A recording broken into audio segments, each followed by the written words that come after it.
Hello, I am back.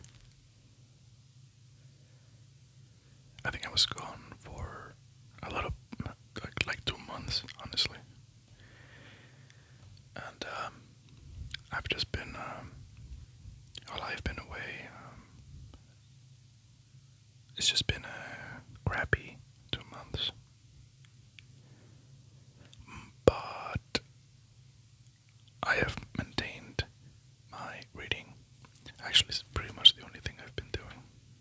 I haven't written in a while, not that long, but so I don't only just read, I also write, and there is this essay that I'm working on, but I stopped working on it for a little bit due to some issues that happened. So it's not just this channel that was left neglected. It was also the writing. I've pretty much just sat back and read for these last 2 months. I've been reading a lot, so I'm trying to ease back into things because, of course, I have to come back.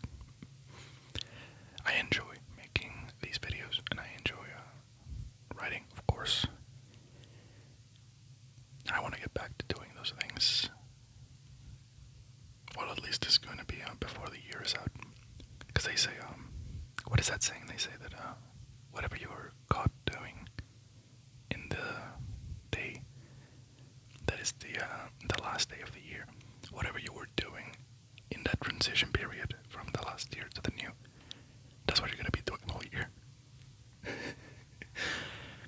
I don't think it's true though, because I was doing, what was I doing last year? Never mind, I think it might be real, because I think I was reading. Anyways, I must apologize to a person in my last video. They said that they wanted to see me do magic tricks with the playing cards that I have. And because it's been a shitty 2 months, I kind of stopped trying to do tricks and trying to learn. But I was trying, and I'm gonna get back into trying to learn a few tricks so that I can make that video. Just for that stranger who's been waiting for like 2 months now. Now you're gonna have to wait even longer. Sorry.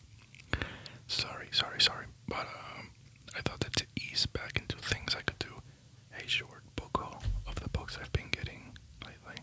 This looks like a small pile though. I'm pretty sure I bought more. Oh, over there I have some more. I got this new what am I saying? This new bookshelf. It's right behind the camera, and it's a rotating bookshelf. And there might be a couple more that I didn't put in this pile. Oh, there is absolutely a couple of them. Hold on. I must put them over here. In fact, I think I should put also there are some that I already finished, and I didn't put them in this pile for some reason. I think I was just in my mentality of showing books I've already read. I mean, showing books that I've gotten that I haven't read. I don't know what I'm doing. I have no idea what I'm doing right now.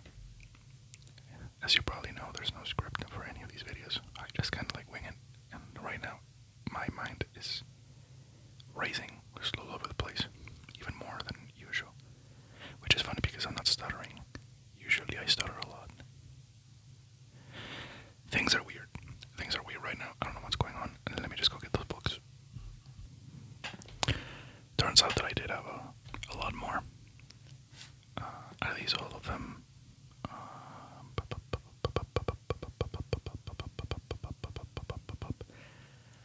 I think so. And I'm gonna throw in here. My latest read. I finished it yesterday. There you go. Hold on.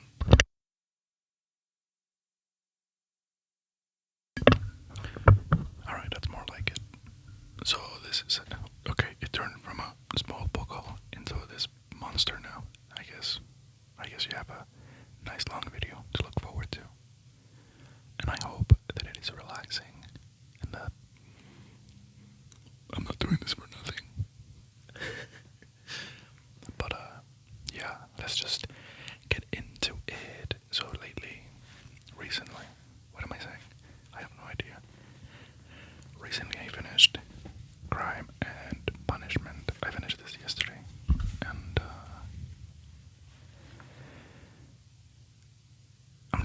I'm debating with myself if I should talk a little bit about the book, because I haven't read all of these books. But if I've read them, I guess I can go into them. So, Crime and Punishment, I really enjoyed it. It's a fantastic novel. Honestly, it just kept me reading and reading and reading and reading. Usually, because of my schedule, a book like this will take me like a week and a half or 2 weeks. But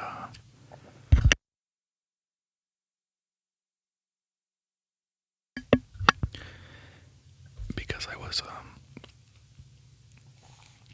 pretty much just not up to do anything else other than read, I finished it in a week. I was trying to also write, and there were days just you know, I'm just gonna move on from that. I don't want to explain too much, but yeah, without giving too much, this is the story of Raskolnikov, and so it's kind of interesting because I found a parallel with Frankenstein.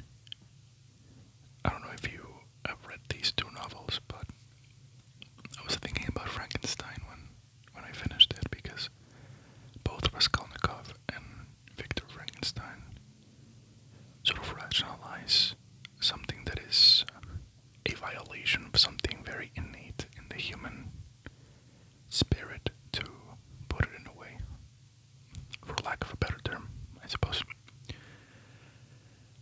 So both of them do something that is a violation of very innate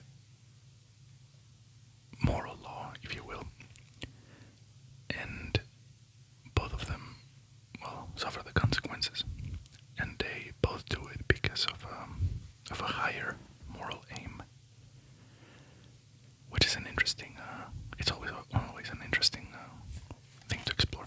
I do, however, think that Mary Shelley in Frankenstein explored it. I don't want to say a lot better, but I think she explored it a lot better, and I think that she also explores quite a lot more things. It's kind of amazing how much the Book of Frankenstein actually covers. I like to describe it as the most complete novel I've ever read. But yeah, we're not talking about Frankenstein. Sorry. Crime and Punishment. It's very focused, and it's very intense. Also very intense in many parts. In other parts, it slows down a little bit more. And of course, there's some humor. I can't speak. There's some humor in it. But overall, this was a very enjoyable read. The end of part 5, I was bawling.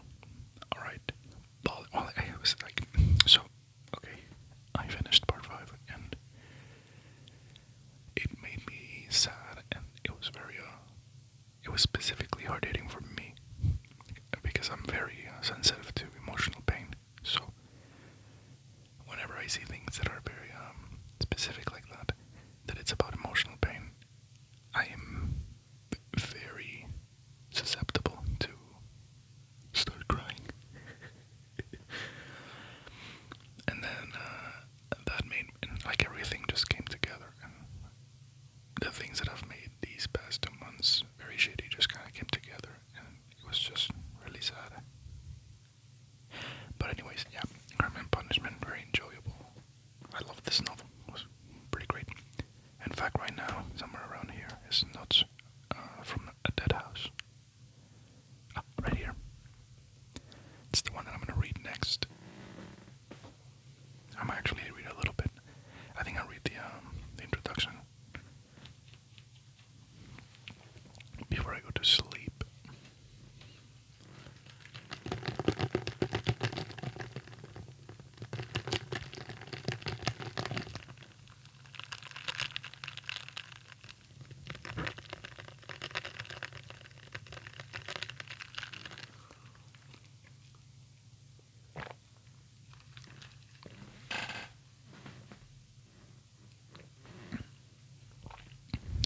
myself in the mic, and I wonder if anybody, if like they were passing by, can they hear me? It's just a thought, but I don't think so, cause yes, you can. Well, I think I said it in the last video, new house, and I am basically the first room in the house. I'm right next to the garage. The garage is right over there, and then the main door is like across the dining room. So yeah, I also learned that when I'm breathing out, that I have to breathe in like, and I let a little bit of air like out of my nose. I can hear it, but in the video I don't hear it. So I don't know what all that is about, but let's continue with this because this is gonna take a while, and it's already like what 1 in the morning.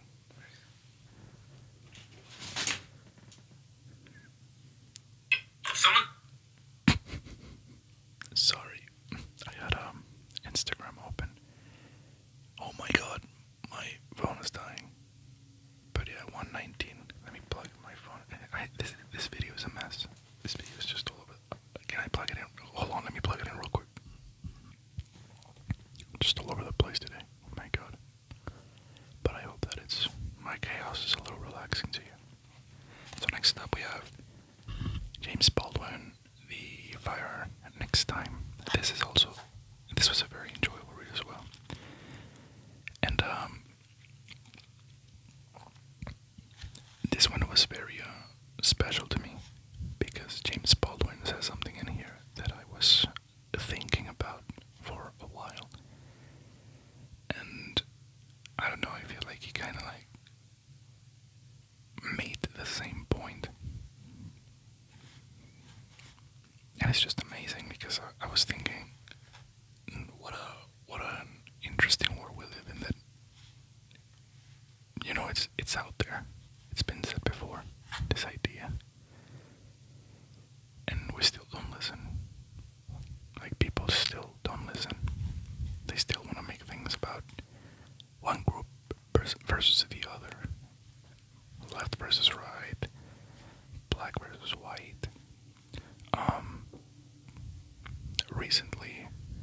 Recently, like, anti-Semitism has gone completely off the rails.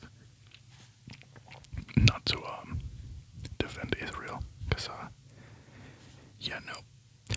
But you know, you think about those things, and it's like they always find something else to sort of lash out at. So when it's something like, for example, with the Israel issue, when the problem is Zionism, the problem is what they're doing over there in the Gaza Strip and what they're doing to other countries around them. Not to make this video very political, and you're entitled to your own opinion, of course. But one thing is to be against that and to recognize that, yeah, no, that shouldn't be happening. And then another one is to just be like hating on Jews. Just very, very crazy times. And recently, I've also been seeing a rise in racism, which is like, what the hell? Like, I'm seeing on Twitter and on Instagram, like they'll share a video of some horrible crime happening, and if the perpetrator happens to be black, oh my god, all the comments are about just, well, I'm not even gonna repeat the dumb shit they say, but it's just really amazing that he's pointing towards not only what you would call the enemy or the people being in that way or being racist in those times. He was also pointing at basically his side, and telling them like, we can't portray them, or not portray them, but we can't keep thinking of somebody else as our enemy, because the more that we do that, the more we're going to perpetrate that violence against somebody else. And that's the problem. The problem is the cycle, not isolated issue in itself. But yeah, very, very interesting, short little essay, and a very enjoyable read. I really enjoy his writing. In fact, one of his other novels, Giovanni's Room, I actually had it in a pile when I was talking about my favorite books.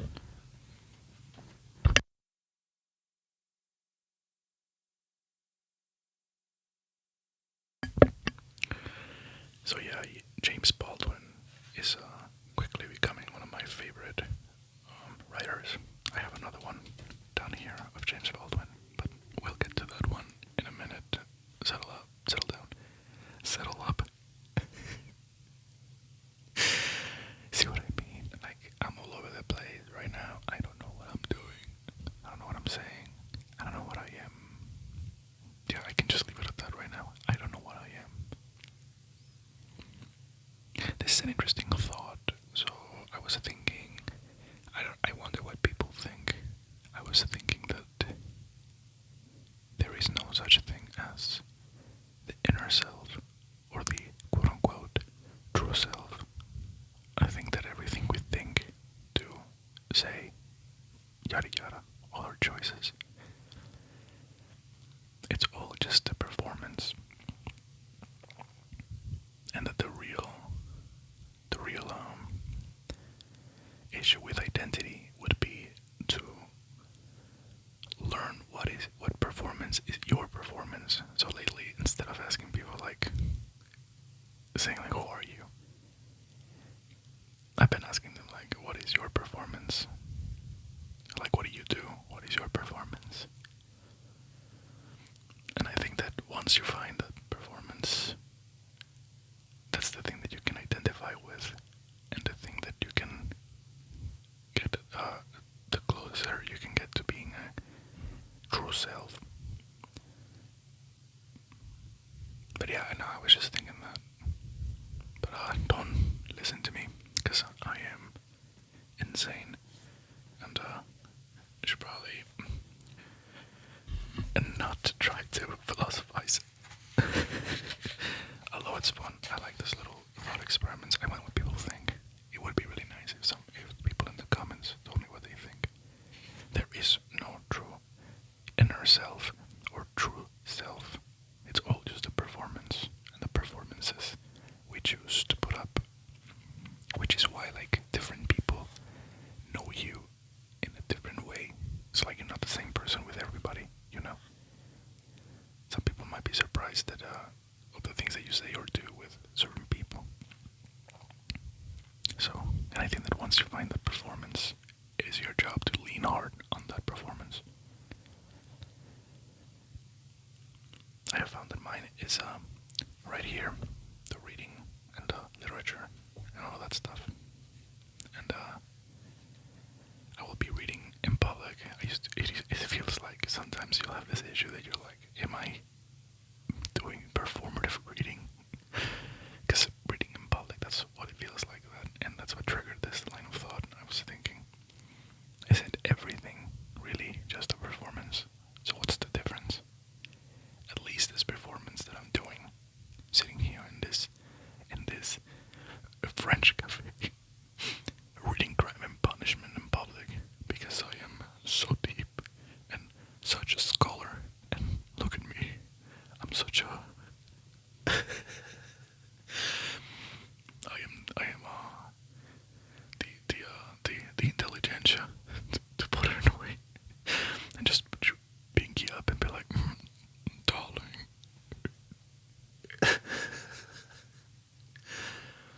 Sort of like that parody of myself, because yeah, this is my jam, but I understand that it can come off as pretentious.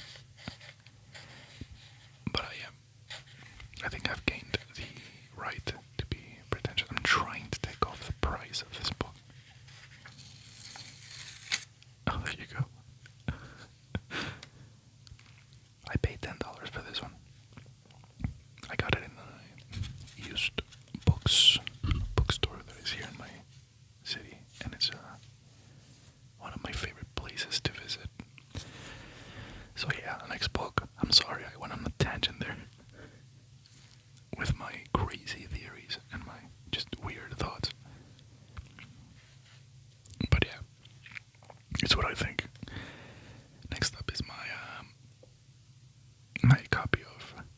This is Dalloway by Virginia Woolf.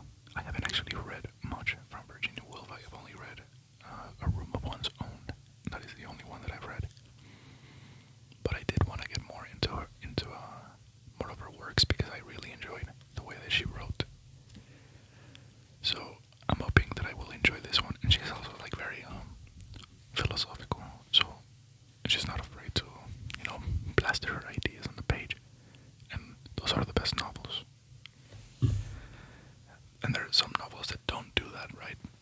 So, because there is such a thing as writing for the sake of the art of literature and writing. Oh, by the way, I haven't read that one. I will make sure to say if I have read them. So, next up, we have Vladimir Nabokov's Glory. I think this one still has the price too. No, it doesn't. Never mind. But yeah, very nice book. And look what I found inside of the book. I found a little picture of Vladimir Nabokov. I think it's an article about him. Might be an article, or might be something else. I'm not sure. A report from Book of the Month. Yeah, look at this. And there he is with his wife. So, it was about Glory. It was a book report about Glory. How nice. Let me just put this back.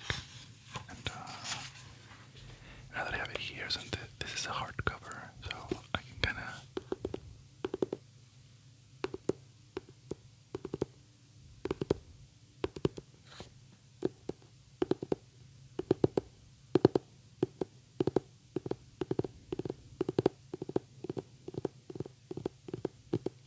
Do you like it fast or slower?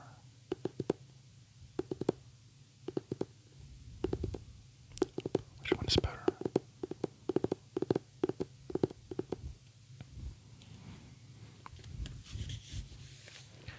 I hope you enjoyed both. I hope that nobody makes some kind of innuendo joke there. I just realized it could sound like that. Oh my goodness. Next up. Oh, I haven't read it either, by the way. I keep forgetting. I'm sorry. I haven't read that one. This one I have read. Blood Meridian. Honestly, this book is trash. I'm just kidding. I just know that a lot of people love it. So far, I've only read No Country for Old Men, and this one, I do have The Road somewhere in my bookshelf. So I gotta get on that one, but this one is, well, it really is something. You can't really say that it's fun per se, but it is quite entertaining and very intense. Very intense. I did not like the ending. I don't know, I just didn't, I didn't like it. I could go into why I didn't like it, but I would have to tell you what happens in the book, and if I do that, well, I'm just spoiling it. But yeah, I haven't read many from Cormac McCarthy, but I would, if I had to guess, I would say this is probably the hardest one to read, because so he has this thing where he just like sort of focuses more on the prose and sounding more poetic and describing the places that go where they're going through the desert. And sometimes when things happen, you might like need to reread it a couple times to like really get what is going on. That in classic Cormac McCarthy style, he just does not give a fuck about literary rules. To this man, grammar is nothing. It doesn't exist. He doesn't give a fuck. Which is kind of funny, but makes his writing a little harder to read. I technically hate Cormac McCarthy. I hate reading him, but I really enjoy the stories that he tells, and I enjoy the story in itself. The act of actually reading it, though, such a pain in the ass. But that's just me. Oh my god, do I have enough battery in this? Oh, hold on, let me check how much battery do I have. We are good, we have 12%, but I need to stop ranting and going off in weird tangents about my theories.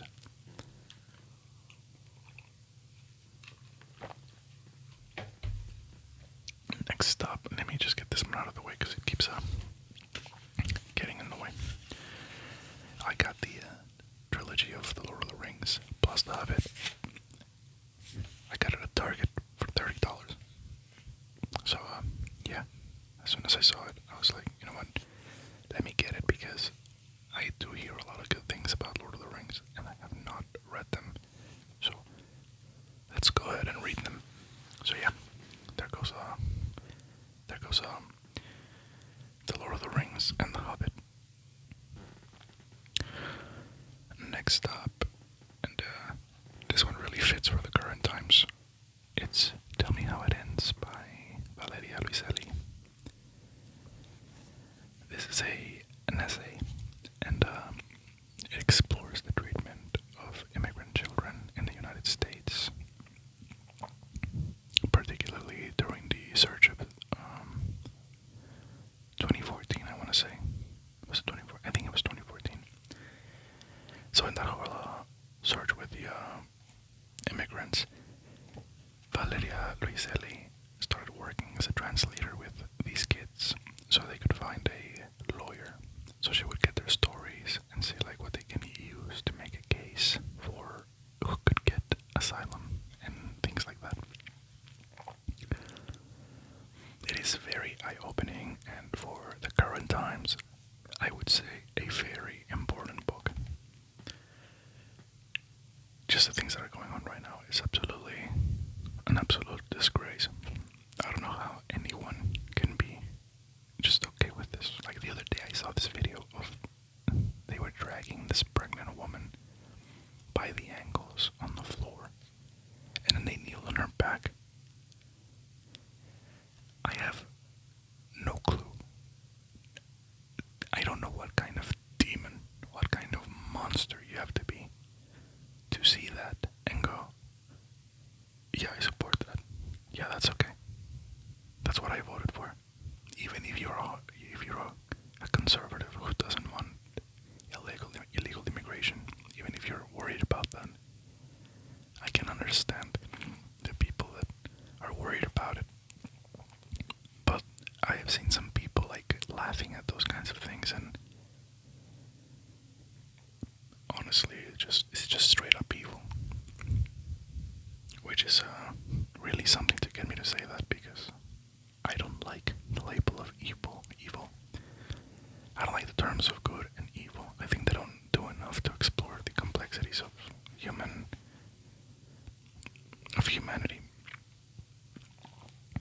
Like if you just say something is good or something is bad, somebody's evil or somebody's good, that's not going to be 100% true for either case. So, but supporting that, I don't know. I have no idea. Even if you're against illegal immigration, like I've seen people being like, well, don't come here illegally. Are you serious? It's essentially a misdemeanor. You basically are supporting somebody being abused over a misdemeanor. You might as well just start saying that they should run over people who jaywalk. Or that we should shoot people for littering. Like some dumb shit like that. That I already read it. It's and her writing is very enjoyable. Super simple and super digestible. So nothing to come. Oh my god.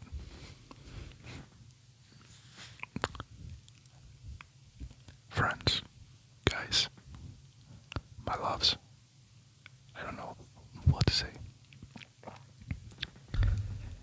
once again we have Vladimir Nabokov, but this time is his infamous Lolita.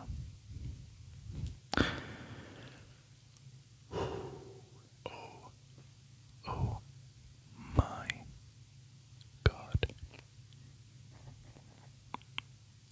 Just no.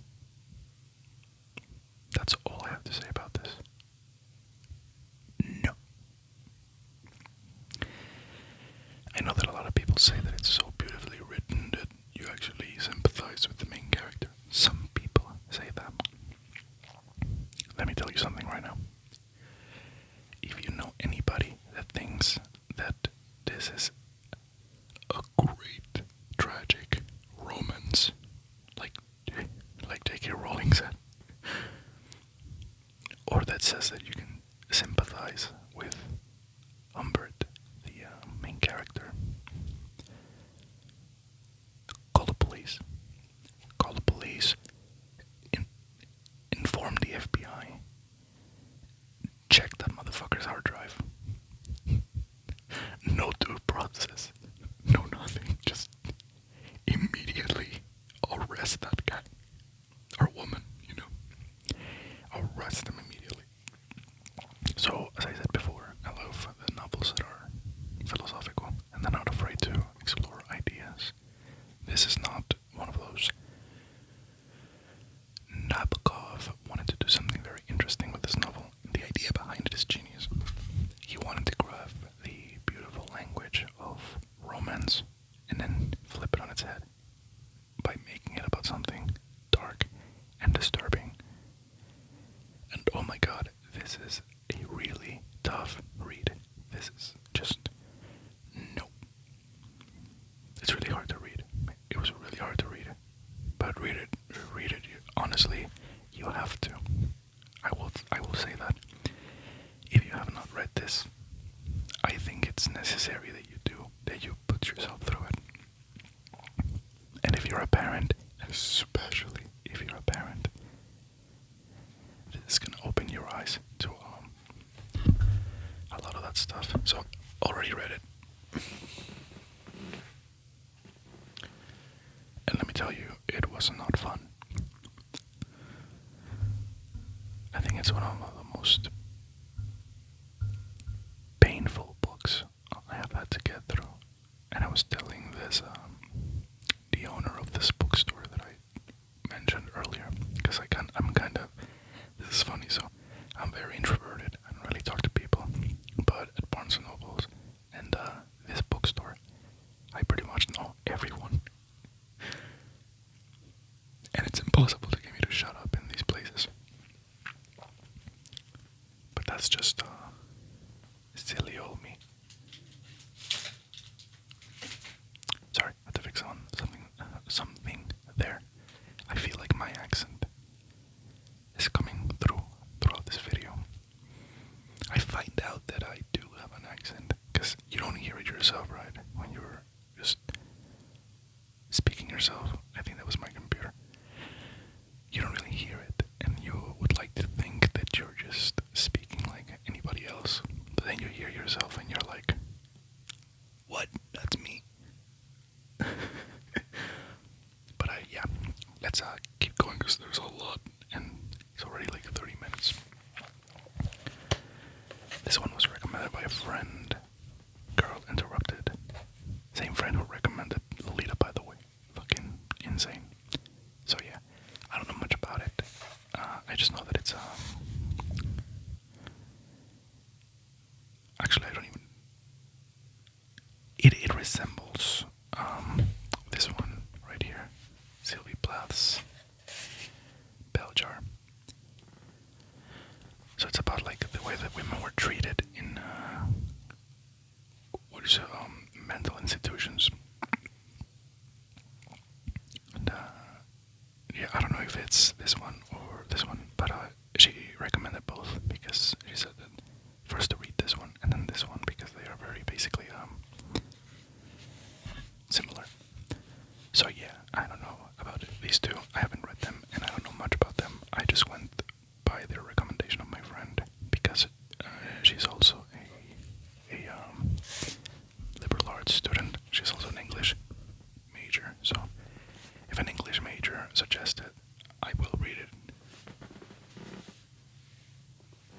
because I'm an elitist, and I think that anybody that recommends this new age garbage, I'm not gonna read that, please. It's below me. I will read the more not trash books, but you know, like the more sort of well, they don't really bring anything new to the table. For example, like Verity by Holly Coover. I read that because my friend told me that she wanted me to read it, and she's just a regular reader. She's not even like an avid reader or an English student. She just enjoys reading, and she told me that she wanted me to read it with her because my nerdy ass is always reading. I also studied English, so she wanted me to read it, and I read it, and I was like, this is so garbage, but in a weird way, it was fun to read. I wouldn't buy any more of her books, though, because that book was a mess. It was such a mess, I don't even know where it is. That's how much of a mess it is. Like, even books that I hate, I have The Catcher in the Rye back there. And if you know me, you know that I fucking hate The Catcher in the Rye, but I still have my copy. And by God, I will read it again someday, because every time I read it, I'm trying to look for some reason to like it.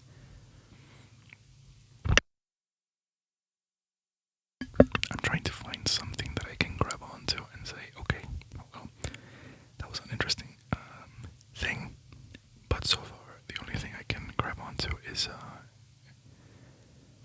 the writing itself. I think it's enjoyable to read, but that's about it. Let's keep going with Romeo and Juliet. Ironically enough, weird enough, not really ironic, but weird enough for an English student, I have not read Romeo and Juliet.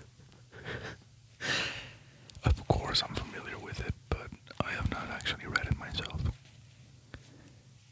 Disgrace as an English student, I know, what a disgrace I am. But look at this copy, it's so nice.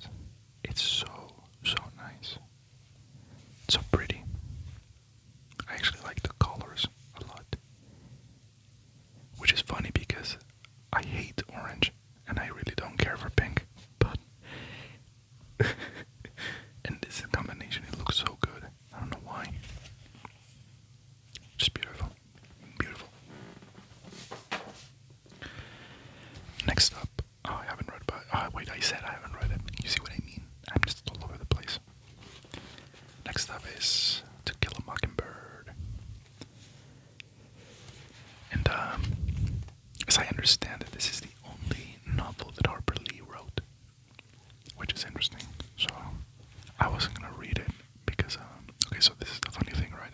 This bookstore where I know everyone, the daughter, who is an absolute delight, she's so amazing, the sweetest, one of the sweetest people I have ever met. And I only say one of them because I know another guy who is just an absolute sweetheart, and it's the only word that comes to mind. These two are such sweet people, and so genuine. They're like actually genuinely sweet. Because sometimes you'll meet people that are like sweet, or they're trying to be too sweet, and it's just, I feel like it's just, you just want to punch them in the face and be like, what are you so happy about? You know? Just fucking punch them. What are you smiling about, huh? You little dork. I'm just kidding, don't punch people, please. But I was talking to her, and we were talking about the books that I have read, and she says, so you've read a lot of the classics? And I was like, yeah. And To Kill a Mockingbird came up because it's pretty much considered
say modern book.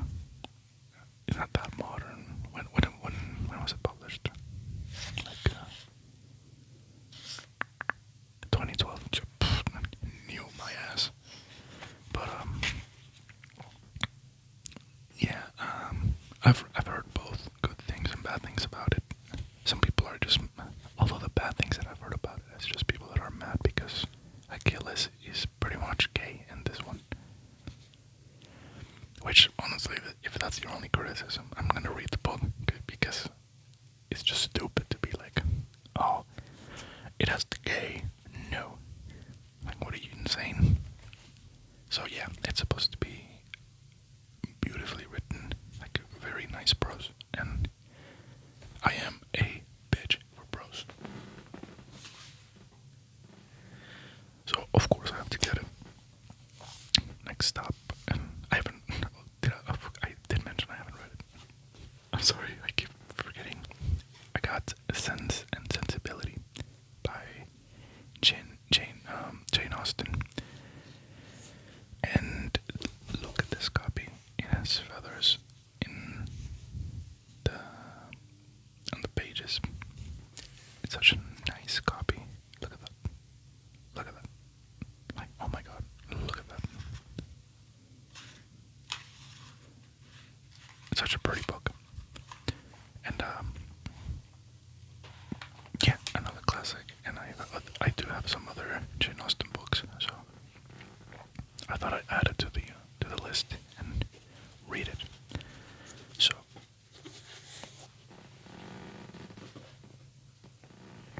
I'm putting a pile up back there. It's all gonna fall apart like at one point. Next up, it's the Mona's Eyes. This one was recommended by a employee at Barnes & Noble. I was buying some books, and she suggested it. She was like, this one is a new one. And I think they get a bonus if you buy the book that they recommend. And usually I'm like, no, unless it's a friend. But this one, the premise was very interesting. So every Wednesday, I'm gonna read it to you so that you can see the premise. Every Wednesday, Henry picks up Mana after school and takes her to see a great work of art. Just one, a different masterpiece every Wednesday for a year. 52 weeks of consummate beauty before the beauty vanishes from Mana's sight forever. Together, Mana and her grandfather will experience a full range of emotions. Their enchantment, as well as their sadness, will be complete. From Botticelli to Basquiat, Mona will discover not only the power of art, but also the meaning of generosity, doubt, melancholy, loss, and revolt. Each week, a new work of art, and each week, another step toward open-hearted embrace of life. So, she's basically losing her sight. It was an interesting premise. Besides, I found out something really cool about this one, and it's the cover itself. You can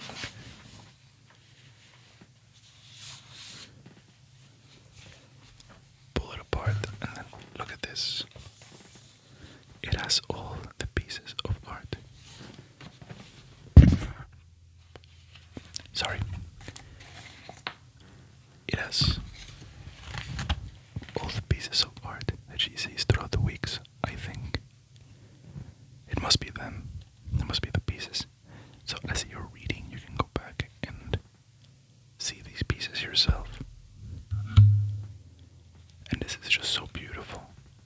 This is amazing. I really love that one. And there's even more, but I have to open it up even more. And it's probably going to take up a lot of space. I should take a picture and post it on my Instagram. Because my Instagram is very bookish. I really enjoy my own page because I hope you enjoy those sounds of like books being put together.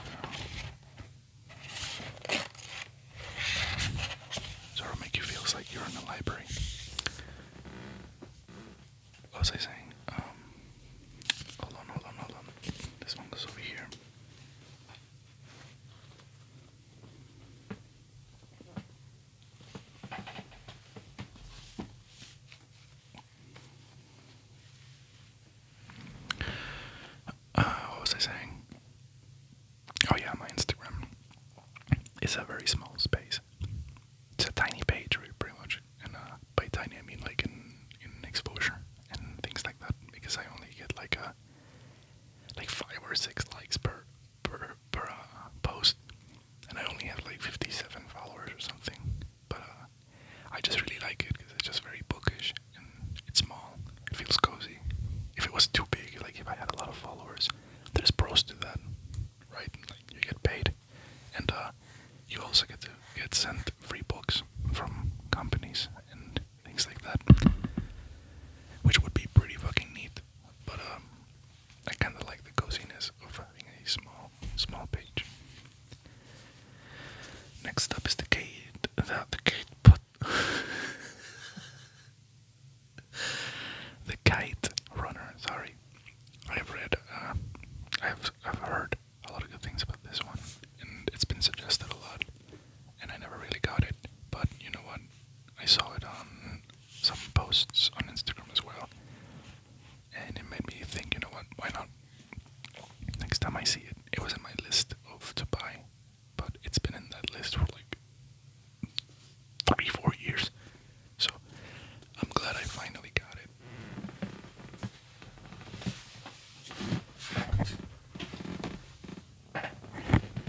I told you it fell apart. Give me a second to sort of walk around a little bit because I've been sitting for 45 minutes now. Is it 45? I think it's 45. And it's been, my back is killing me. Just give me a second. I am glad I am making this video though. I'm glad I'm getting back into it.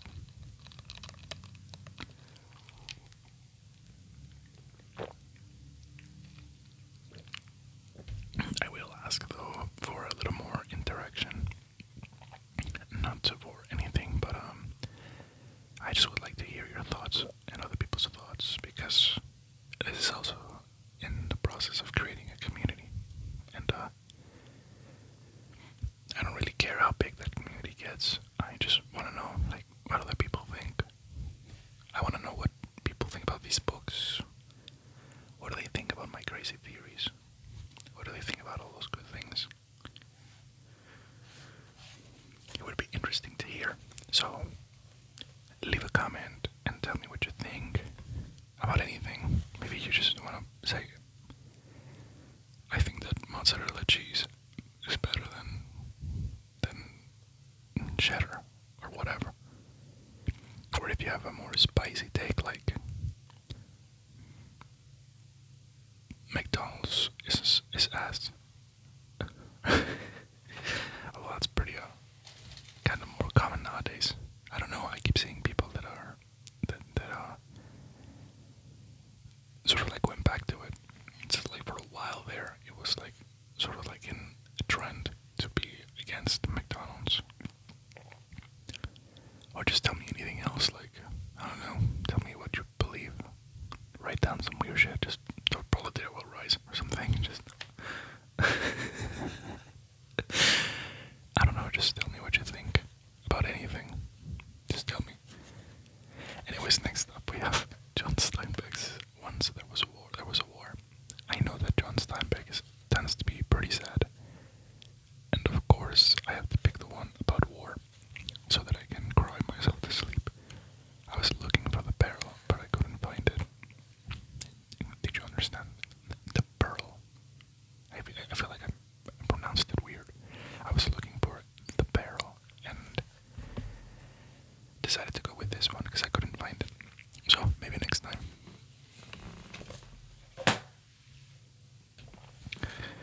And now we have this one that I'm reading right now, or that I'm going to read. I haven't started it. I've started with the basically the introduction, the foreword. That's what it is, the foreword.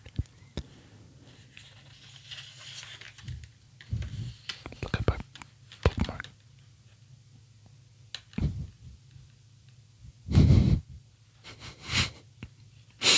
Sorry, I just really love this bookmark. I have a bunch. I kind of collect things. I have a knack for collecting things, and bookmarks is one of the things that I collect.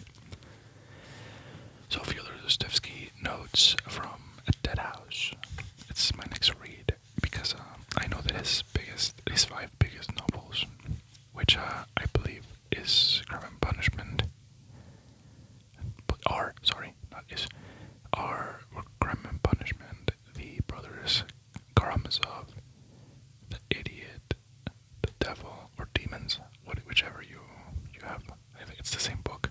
And Notes from Underground, I think it was. So those are like the 5 biggest ones, and they are all written after his time in a labor camp. I was gonna say jail, but it was more than jail, or more than a prison at that. It was like a labor camp. So yeah, very excited to read that one, and then gain some perspective, and think back to Crime and Punishment and Notes from Underground, and then read the Brothers Karamazov, the Idiot, and his other works. Next up, of course, I got a Batman comic, Arkham Asylum. I love Batman, and look how shiny that is. You can see my tablet that I used to record, and these were $9 comic books, and they're all full stories. I think. I mean, they're thick enough to be the full story, so I hope they are. But yeah, Batman, the Arkham Asylum. I just love Batman. I play the Arkham games. I've watched the movies. I've watched the animated series since I was a kid. I used to watch Batman Beyond when I was a kid, but I didn't like it back then. I don't know why, but I just didn't. Even though my favorite little toy was a toy of Batman Beyond. So that's kind of interesting.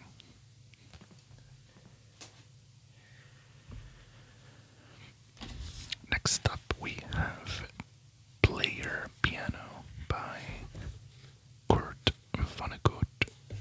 I've heard his name being pronounced in different ways. Some other people say Vonnegut, others say Vonnegut. I don't know exactly how you pronounce his name, but here he is. So far, I've only read Slapstick, and I want to read Slaughterhouse 5. So this is really funny.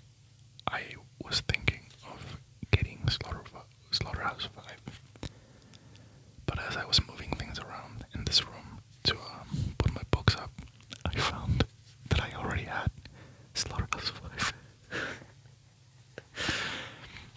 So that was a nice surprise for me.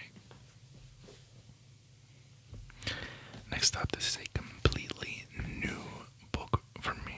Completely new book, completely new writer. I'm not familiar with this at all. I just read Sentimental Education, and I saw that it was a novel. And I don't know, it just caught my attention. I don't really know much about it. I just read the back, which goes, he loved her without reservation, without hope, unconditionally. Frederic Moreau is a law student returning home to Normandy from Paris when he first notices Mademoiselle Agnew, a slender, dark woman several years older than him. It is the beginning of an infatuation that will last a lifetime.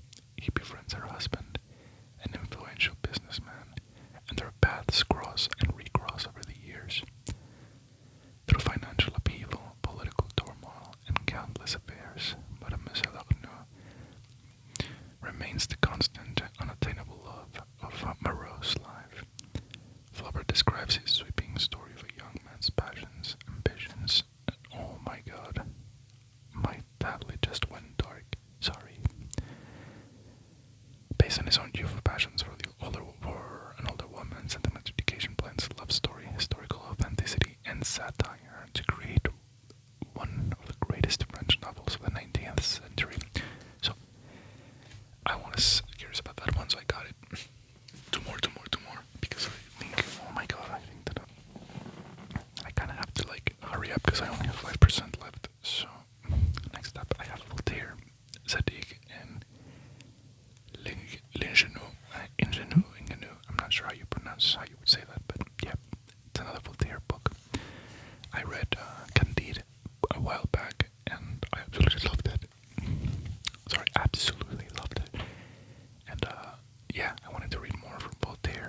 I saw it, and of course I had to have it.